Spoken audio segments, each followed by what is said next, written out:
မင်္ဂလာပါအမုံရှူ recap channel ကနေကြိုဆိုလိုက်ပါနဲ့နော်ဒီနေ့မှာတော့အရန်ကိုနာမည်ကြီးခဲ့တဲ့3 EDS ဆိုတဲ့ဟာတာနဲ့ drama ကားလေးအကြောင်းပြောပြပေးသွားမှာပါဇလန်းအဆုံးထိပြောပြမှာမို့လို့မကြည့်ရသေးတဲ့သူတွေရှိရင်တော့သတိထားပေးပါဦးဇလန်းအဆက်မှာတော့အသက်30အရွယ်ဖာဟန်ကူယေရှိကထွက်ခွာတော့မဲ့လေရင်ပေါ်ကိုရောက်နေတာကိုတွေ့ရမှာပါအဲ့ဒီအချိန်မှာတယောက်ယောက်စီကဖုံးဝင်လာပြီးသူကြားလိုက်ရတဲ့သတင်းကြောင့်တော်တော်လေးကိုတုန်လှုပ်သွားပါနေသူတို့နဲ့အဆက်ပြတ်နေတဲ့တငယ်ချင်းအရင်ကြီး Rancho ကိုပြန်ရှာသိပြီဆိုတဲ့သတင်းပါပဲဖာဟန်ကလေရင်ပေါ်မှာနှလုံးအောင့်ချင်အောင်စောင်းပြီးအရေးပေါ်အခြေအနေထအောင်လှုပ်လိုက်တဲ့အတွက်လေရင်တစ်စင်းလုံးရုပ်ရုပ်တင်းတဲဖြစ်ကုန်တာပေါ့လေရင်လဲလေးစိတ်ကိုပြန်လှည့်လာရပြီးဆီလာဝန်တွေနဲ့ဆေးဘက်ဆိုင်ရာဝန်ထမ်းတွေကသူ့ကိုကူညီဖို့အပြေးလွှာရောက်လာကြပါတယ်လေရင်ပေါ်ကနေဆင်းလာတာနဲ့ဖာဟန်ကဝှီးချဲပေါ်ကနေခုန်ဆင်းပြီးသူဘာမှမချစ်တော့ဘူးဆိုတာကိုပြလိုက်တော့ဆေးဖွဲသားတွေခညာကြောင်အန်းနဲ့ကြံခဲ့တာပေါ့သူဟာလေစိတ်ထဲကနေအမြန်ပြေးထွက်ပြီးတက္ကစီတစ်စီးနဲ့သူ့တငယ်ချင်းရာဂျူရက်စတိုဂီစီကိုတန်းမောင်းခိုင်းလိုက်ပါတယ်လမ်းမှာတင်ရာဂျူစီကိုဖုံးဆက်လိုက်တော့ရာဂျူလည်းဒီတရင်ကြောင့်အံ့တော်ဝမ်းသာဖြစ်သွားလာပေါ့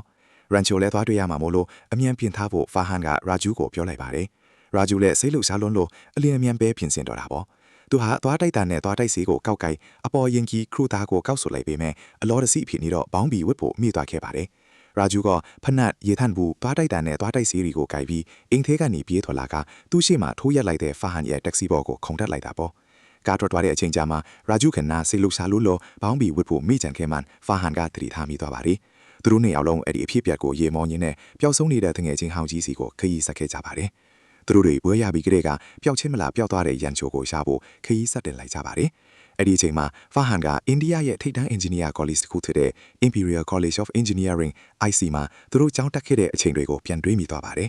သူဟာကျောင်းစားတတ်တဲ့နေ့မှာပဲအထုပ်အပိုးတွေနဲ့စိုးရိမ်တကြီးထင်နေခဲ့တာပါအဲ့ဒီမှာတင်ဘာသာရေးအရန်ကိုင်းဆိုင်ပြီးအယူတီးတဲ့ရာဂျူးနဲ့စားတွေ့ခဲ့ပါတယ်မကြခင်မှာပဲသူတို့ရန်ချိုနဲ့ဆုံခဲ့ကြပြီးရန်ချိုကတော့စီနီယာတွေရဲ့အဆက်ခွဲတဲ့အစဉ်လာတွေကိုလိုက်မလို့ပဲညှင်းဆန်ခဲ့ပါတယ်အဲ့ဒီအစားသူကသူ့ရဲ့ပါနံမှုနဲ့စီနီယာတွေကိုပြန်ပြီးပညာပေးလိုက်တဲ့အတွက်တငယ်ချင်းသက်တွေကသူ့ကိုအထင်ကြီးစွာကြတာပေါ့ရန်ချိုကစာတင်ကြားတဲ့နေရာမှာတခြားသူတွေနဲ့မတူပဲထူးခြားသည့်ထပ်မြက်တဲ့နီလန်းတွေကြောင့်ထင်ရှားလာပါတယ်သူဟာစီကန်ကြီးမီပြိုင်ဆိုင်မှုပြင်းထန်တဲ့ပါမောက္ခဗီရုစ်စာဟတ်စတာဘူးတဲ့ဒါမှမဟုတ်ဗိုင်းရပ်စ်ရဲ့တင်ကြားရေးစနစ်တွေကိုခဏခဏစိန်ခေါ်လေးရှိပါတယ်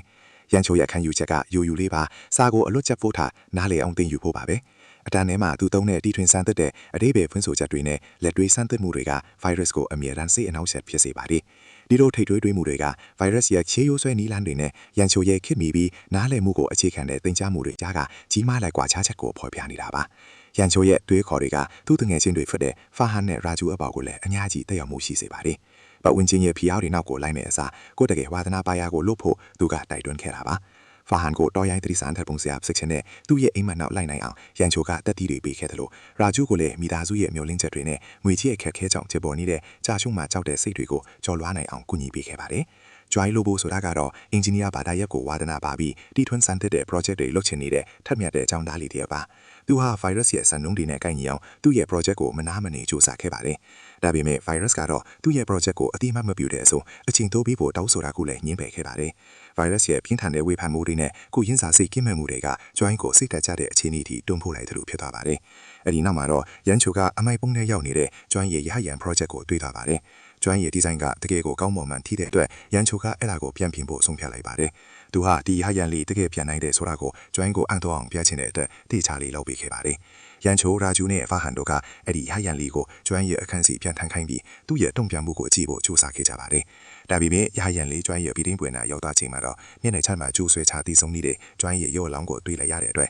သူတို့အလုံးထိတ်လန့်ထွက်ကြတာပေါ့။ကျွမ်းဟာအနေရန်ဖီအားတွေနဲ့ကြာရှုံးမှကြောက်တဲ့စိတ်ကိုမခံနိုင်တော့တဲ့အတွက်သူ့ရဲ့ဘဝကိုအဆုံးသတ်ဖို့ဆုံးဖြတ်လိုက်တာပါ။သူတို့အခန်းတွေကိုပြေးဝင်သွားတဲ့အချိန်မှာနိုင်ရန်ပေါ်မှာကျွန်တော်အရှုံးပြလိုက်ပြီးအိုက်ခွစ်ဆိုတဲ့စာသားကိုတွေ့လိုက်ရပါတယ်။ဒီဝမ်းနဲ့ဆရာဖြစ်ချက်ကသူတို့အားလုံးကိုအများကြီးထိခိုက်စေခဲ့ပါတယ်။ရန်ချိုကတော့ចောင်းသားတွေပေါ်မှာမတိုင်းတဲ့ဖိအားတွေပေးနေတဲ့ပညာရေးစနစ်ရဲ့အားနည်းချက်တွေနဲ့ပတ်သက်ပြီး virus ကိုထိတ်ထွက်ရင်ဆိုင်စကားပြောခဲ့ပါတယ်။ဒီဖြစ်ပြပြီးနောက်မှာရန်ချိုက virus ရဲ့တင်ကြားရေးနီလန်းတွေကိုခဏခဏမေးခွန်းတက်ခဲ့ပါတယ်။အဲ့ဒီအတွက် director virus ကဒေါတာထွက်ပြီးရန်ချိုကိုရှေ့ထွက်ကအတန်းသိမ်းခိုင်းပြီးစိန်ခေါ်လိုက်ပါတယ်။ virus ကတော့ရန်ချိုအဆက်ခွဲမှာကိုကြည့်ဖို့ចောင်းသားတွေရတဲ့မှာဝင်ထိုင်နေတာပေါ့။ရန်ချိုကကြောက်တင်ပုံးပေါ်မှာစလုံးနှလုံးရေးလိုက်ပါတယ်။ပြီးတော့ចောင်းသားတွေကိုစက္ကန့်30အတွင်းအဲ့ဒီစလုံးတွေရဲ့အဓိပ္ပာယ်ကိုရှာခိုက်လိုက်ပါတယ်။ အခြားတူတော့ပါဝင်ចောင်းသားအားလုံးကစာအုပ်တွေထဲမှာအတဲအတန်လိုက်စာကြပြီးနဲ့ဘယ်သူမှရှာမတွေ့ခဲ့ပါဘူးအချိန်ပြေးသွားတဲ့အခါမှာတော့ရန်ချိုကအဲ့ဒီစလုံးတွေဟာသူ့တငယ်ချင်းတွေရဲ့နာမည်တွေကိုပေါင်းဆက်ပြီးသူ့ကိုယ်တိုင်တီးထွင်ထားတဲ့ Fahrenheit နဲ့ Pre-radicalization ထစ်ကြောင်ရှင်းပြလိုက်ပါတယ်တငယ်သားအရေးကြီးတာက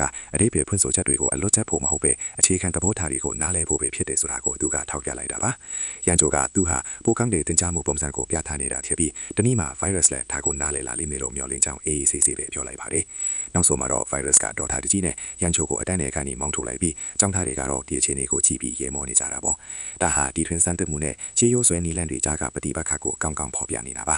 ရန်ချိုက virus ရဲ့သမီးဖြစ်သူပီယာရဲ့အစစ်မင်္ဂလာဆောင်ကိုခိုးဝင်ထွက်ရဲ့စေးချောင်းသူလေးပီယာနဲ့ဆုံခဲ့ပါတယ်သူတို့နှစ်ယောက်စလုံးက virus ရဲ့တင်းကျပ်တဲ့စီကံတွေကိုမကြိုက်ကြတဲ့အတွက်ခဏလေးအတွင်းမှာပဲယဉ်နီးသွားကြပါတယ်ရန်ချိုရဲ့ဆွဲဆောင်မှုရှိတဲ့ပုံစံနဲ့ထူးခြားတဲ့အမြင်တွေကပီယာကိုအထင်ကြီးသွားစေပြီးသူတို့ကြားမှာတန်ရောစီလေးတွေစတင်လာတာပေါ့မင်္ဂလာဆောင်မှာတင်ပီယာရဲ့စေးဆက်ထားသူဆူဟတ်ဆိုတဲ့ပစ္စည်းမှတ်တဲ့လူတယောက်ကိုရန်ချိုကသတိထားမိသွားပါတယ်ဆူဟတ်ရဲ့အပေါ်ရန်ဆန်နဲ့ဆေးရိုက်ကိုဖော်ထုတ်ဖို့အတွက်ရန်ချိုကသူ့ရဲ့စေးကြီးတဲ့ဖနက်ကိုပရိယာထုံးပြီးဖျက်ဆီးလိုက်တဲ့အခါဆူဟတ်ကအကြီးအကျယ်တောထားထွက်ပြလိုက်တဲ့အတွက်သူ့ရဲ့ဆေးရိုက်အမှန်ကိုပီယာထိသွားပါတော့ပါတယ်